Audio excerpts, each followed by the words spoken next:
Добрый день, друзья. Меня зовут Валерий Табаков, я юрист.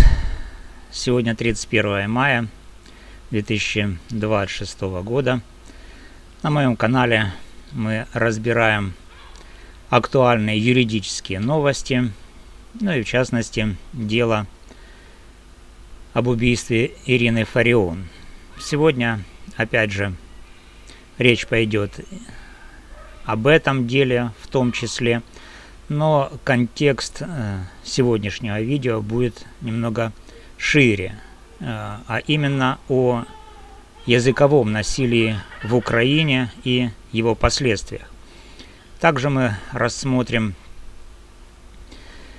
то, каким образом пытаются или возможно привязать мотив языковой ненависти по отношению к Фарион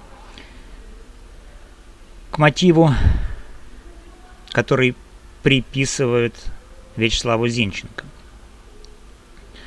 Вопрос очень серьезный, сложный, поэтому давайте внимательно отнесемся, в частности, и к этому моему видео. Так что поехали. Речь идет о принудительном переходе на украинский язык людей из русскоязычных семей в Украине. И это не просто языковой вопрос, это вопрос человеческого достоинства, вопрос психического здоровья и вопрос фундаментальных прав. Я юрист и не буду говорить ни как политик, ни как агитатор. Буду говорить фактами, правом и последствиями для конкретного человека. Итак, давайте разделим, друзья, вред языкового принуждения, который имеет место в Украине сейчас, на два уровня. Объективный, то есть юридический и социальный, и субъективный, то есть личностный и психологический. Каков же объективный вред от языкового насилия? Во-первых, принуждение к смене языка публичного общения противоречит базовым принципам международного права. Венецианская комиссия Совета Европы неоднократно указывала Украине на отсутствие баланса между продвижением государственного языка и защитой прав национальных меньшинств.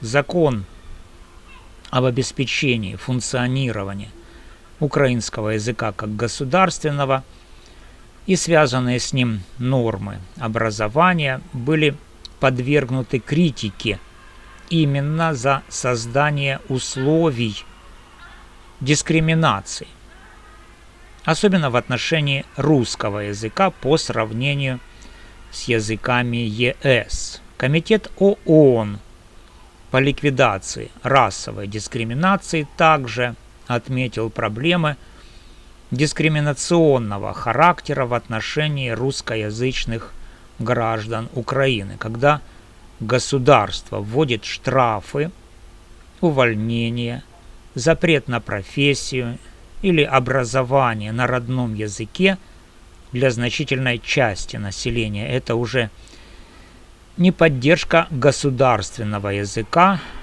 а форма принуждения. Объективно это приводит к разделению общества по языковому признаку, ухудшению качества образования, когда дети плохо понимают материал из-за принудительного перехода, экономическим потерям. Люди старшего возраста, учителя, врачи, работники сферы услуг вынуждены тратить силы не на работу, а на преодоление языкового барьера под угрозой санкций. И к оттоку квалифицированных кадров и дополнительной напряженности в обществе. Язык Это не просто инструмент, это часть культурного кода нации. Насильственное вытравливание одного кода не автоматически создает другой. Оно чаще всего разрушает целостность личности и общества. Теперь перейдем к субъективному вреду принудительной украинизации в Украине. К вреду, который говорит о том, что же происходит в таком случае с конкретным человеком. И здесь последствия еще более тяжелые и менее заметные сразу. Родной язык – это не просто слова. Это структура мышления, это эмоциональная память, это связь с родителями, бабушками, дедушками, детскими воспоминаниями. Когда государство или агрессивное окружение заставляет человека отказаться от него под угрозой наказания, происходит глубокая психологическая травма. Человек начинает жить в состоянии постоянного внутреннего конфликта. На публике украинский, часто с акцентом и напряжением, а в голове и дома русский, где сохраняются настоящие эмоции, юмор, глубина чувств. Это классический когнитивный диссонанс. Многие отмечают, что речь на новом языке становится более сдержанной, поверхностной, менее искренней.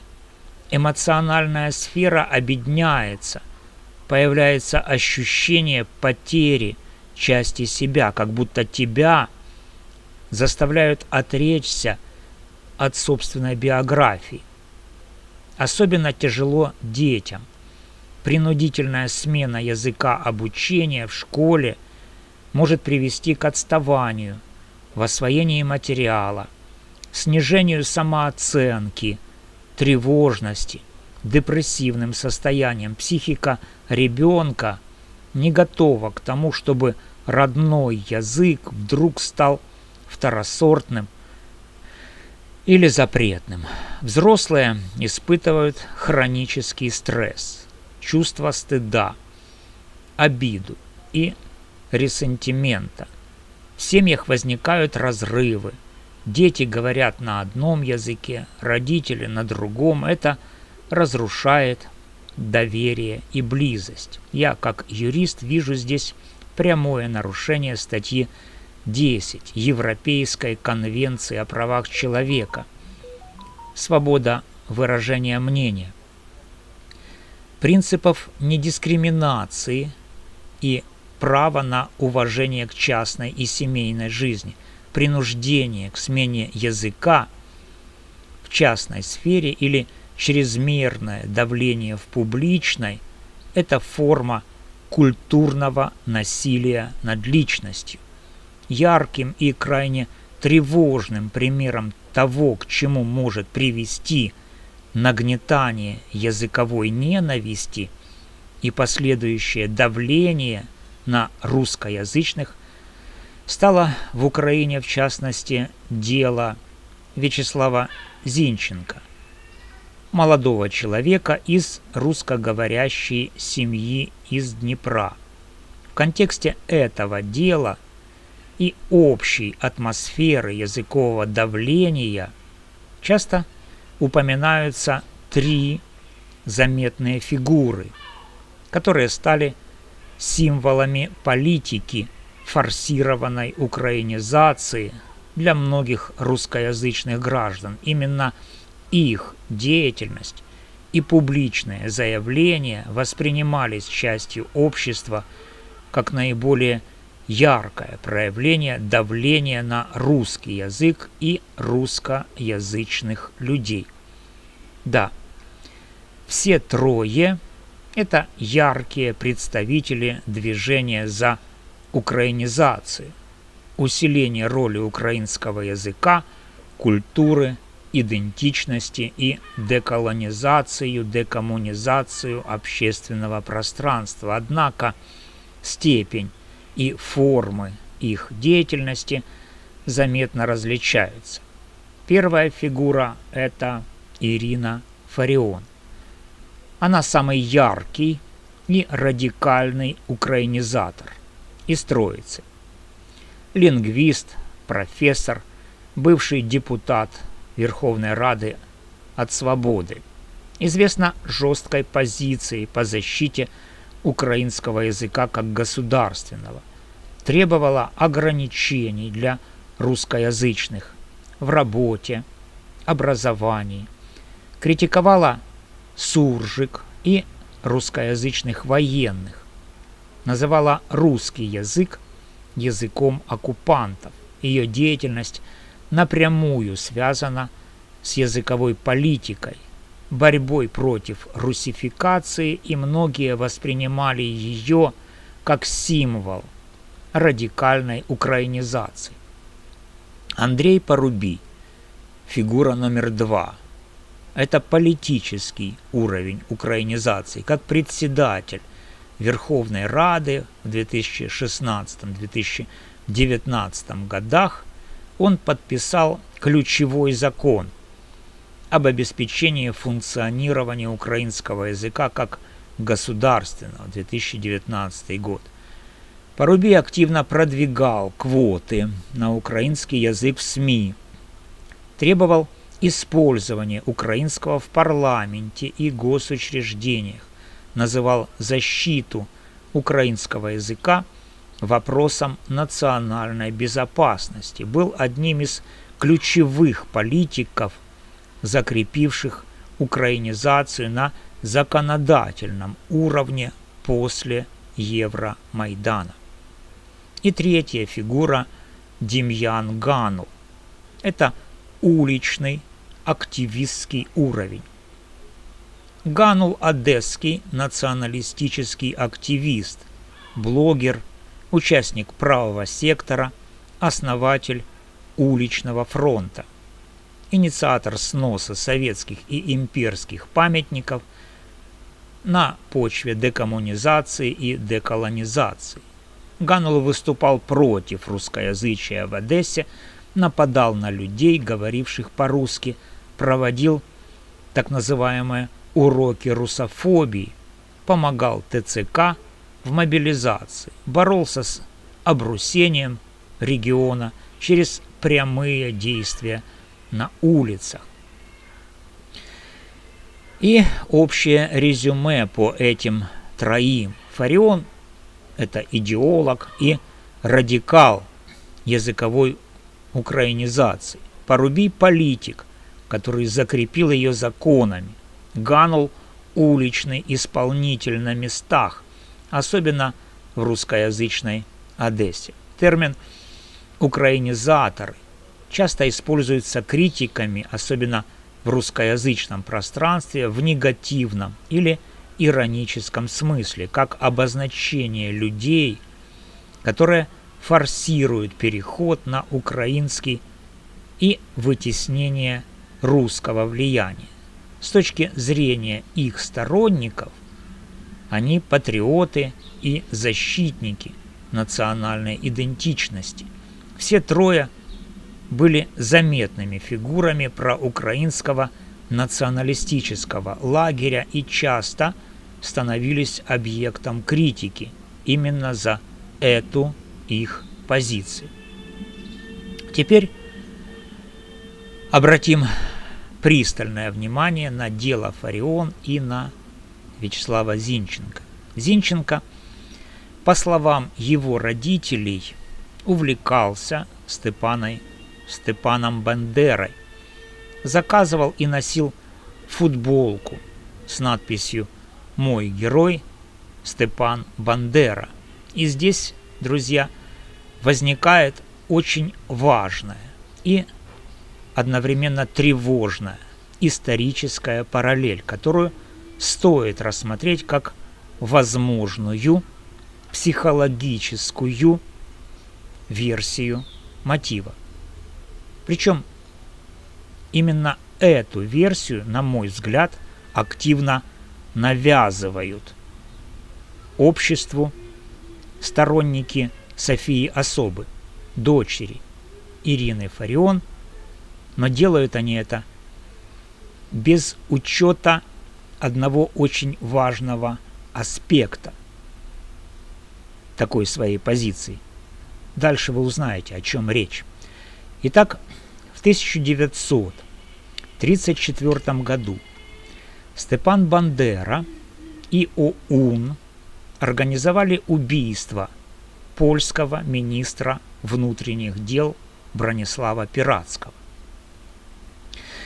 Пиратский воспринимался украинскими националистами как символ политики пацификации, жесткого давления и репрессий против украинского языка, культуры и национального движения в Польше.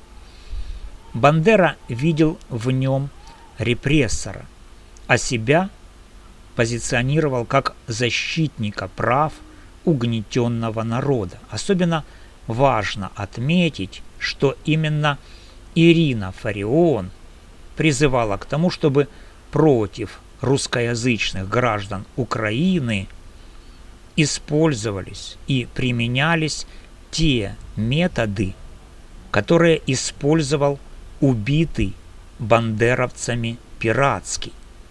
При этом она не задумывалась о том, что она в своей деятельности может кем-то восприниматься как не как последователь Бандеры, которого она героизировала, а как последователь Пиратского, убийство которого организовал Бандера. И вот теперь версия о том, что поклонник Бандеры убил апологета методов Пиратского, явно витает и распространяется в среде сторонников Ирины Фарион, мол, ее убили за мову. Но, простите, а не за мову ли Бандера с соратниками убили Пиратского?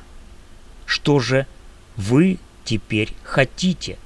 Чтобы Фарион, этот украинский Пиратский, не был убит русскоязычным Зинченко, для которого Бандера – герой? По одной из версий, которую активно обсуждают в обществе, Зинченко мог внутренне воспринимать происходящее зеркально. Ирина Фарион для него стала украинским Пиратским, самым ярким и радикальным символом языкового давления на русскоязычных. А сам он, возможно, чувствовал себя русскоязычным Бандерой, человеком, который защищает права своей языковой группы теми методами, которые официальная Украина сама героизирует в истории, героизируя Бандеру. Когда государство и медиа прославляют Бандеру как героя за политический теракт против языкового угнетателя, это создает опасный прецедент. Молодой человек мог логически перенести эту схему на современность. Если Бандера – герой за выстрел в Пиратского, то почему ответный выстрел в Фарион не может быть защитой русскоязычных? Конечно, это всего лишь одна из возможных психологических версий. Официальное следствие квалифицировало мотив Зинченко как личную неприязнь на почве национальной нетерпимости. При этом сам Зинченко подвергся серьезному давлению. По заявлениям защиты и его собственным заявлениям полицейские генералы Недобитов и Остроух угрожали ему и его семье, а в СИЗО сокамерники не давали спать, пока он не признался в нужной формулировке вслух. Зинченко подвергся настоящему полицейскому насилию и принуждению. Его заставляли с угрозами взять на себя убийство Ирины Фарион. Этим занимались полицейские генералы Недобитов и Остроух. Они угрожали Зинченко.